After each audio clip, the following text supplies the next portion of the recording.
Hello everyone, आज अपन पढ़ेंगे renal biopsy. Renal biopsy definition: small quantity of live tissue is collected from kidney। मतलब kidney से live small tissue का collection करना अपन renal biopsy कहते हैं। इसका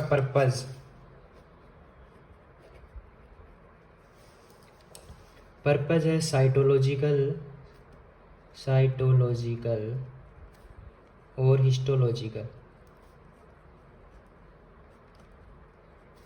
एग्जामिनेशन।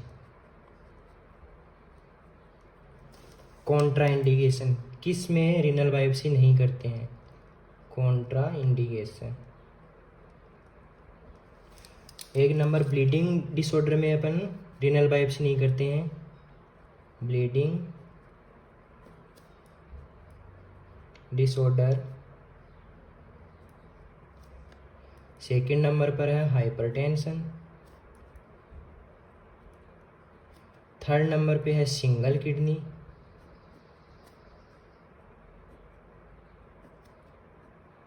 फोर्थ नंबर पे है विल्सन्स ट्यूमर।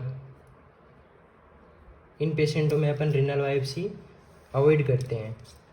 प्रोसीजर: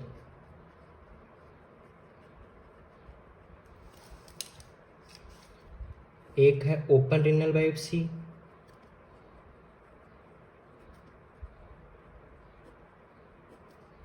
सेकेंड है क्लोज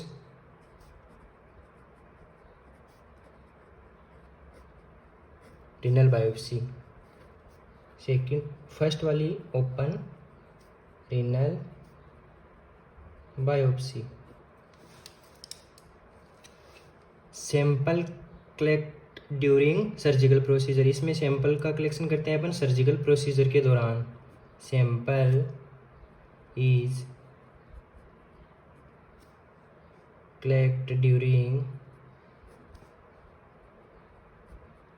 सर्जिकल प्रोसीजर। इसमें पेशेंट को जनरल एनेस्थीसिया की ज़रूरत होती है। Patients need general anaesthesia. इसमें पेशेंट को प्रोसीजर से 6 to 8 आवर पहले NBM रखते हैं। Nil per oral to the patient before 6 to 8 hour. Second number है क्लोज रीनल बायोप्सी। इसमें नीडल से एस्पिरेशन करते हैं सैंपल का, और इसको अपन परक्यूटेनियस रीनल बायोप्सी भी कहते हैं। ये मोस्ट कॉमनली क्लिनिक प्रैक्टिस में यही यूज की जाती है। सैंपल इज कलेक्टेड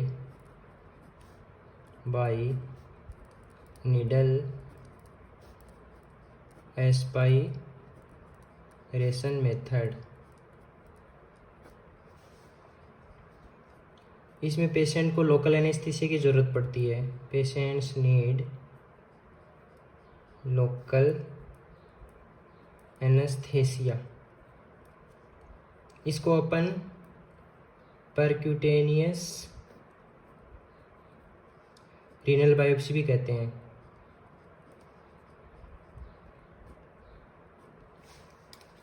इसका ये दूसरा नाम है। मोस्ट कॉमन हॉस्पिटल में यही यूज की जाती है। Most common use in clinical practice. अब प्रोसीजर में और अपन सैंपल कलेक्शन कंटेनर की ज़रूरत पड़ती है। Sample collection container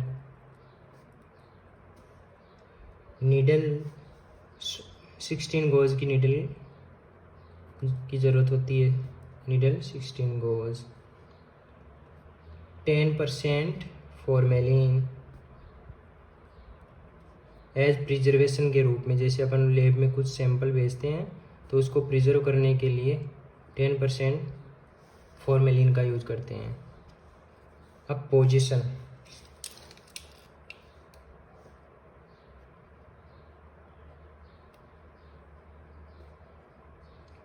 during procedure,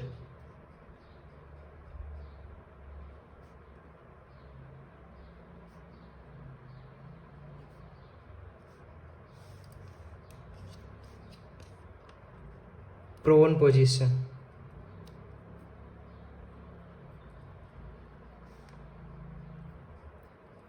where patient lying on abdomen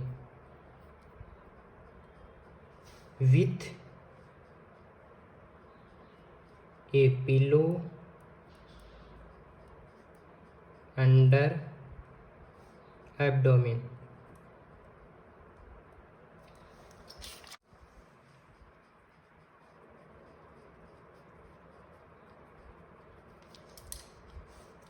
एक नंबर पे है फ्लैंक रीजन। सेकंड पे है सेकंड रिब्स से लेके second lumbar vertebra.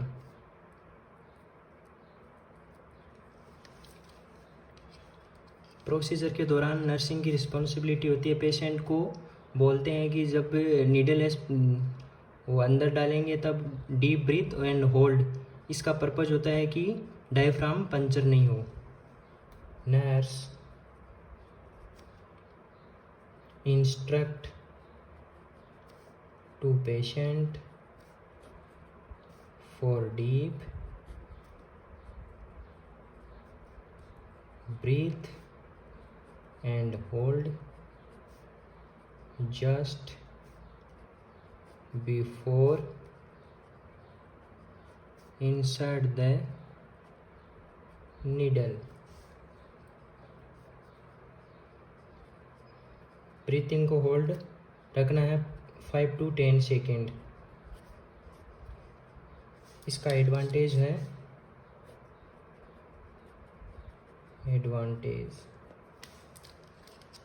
prevent a risk of injury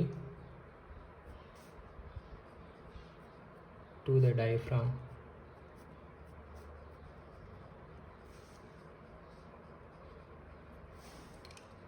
अब position after procedure,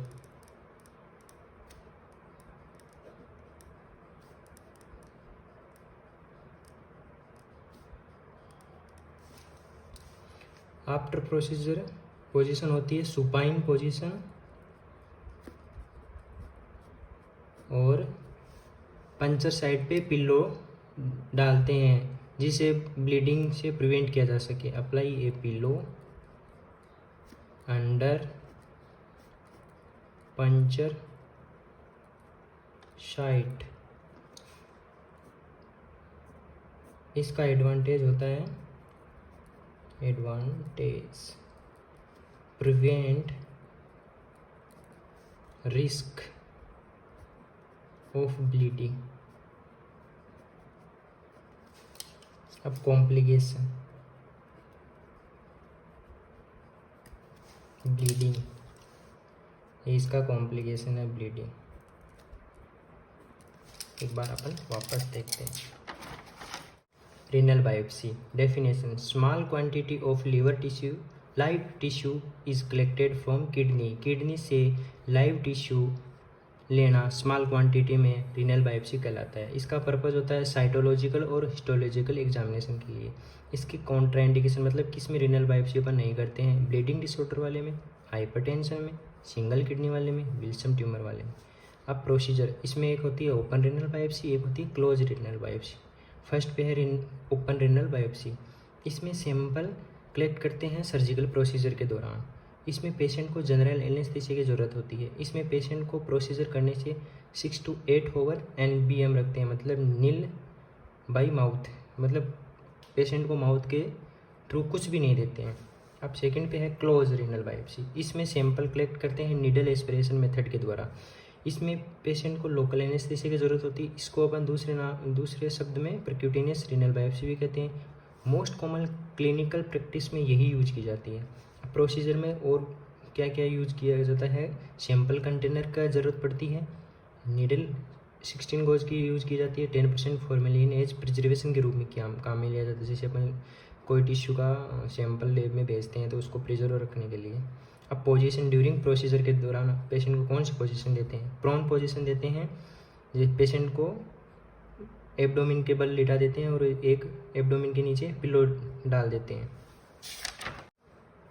flank reason और सेकंड नंबर साइड है, सेकंड रिब से लेके सेकंड लंबर वर्टिब्रा, ये साइड सिलेक्शन है। यहाँ से अपन नीडल को अंदर डालते हैं।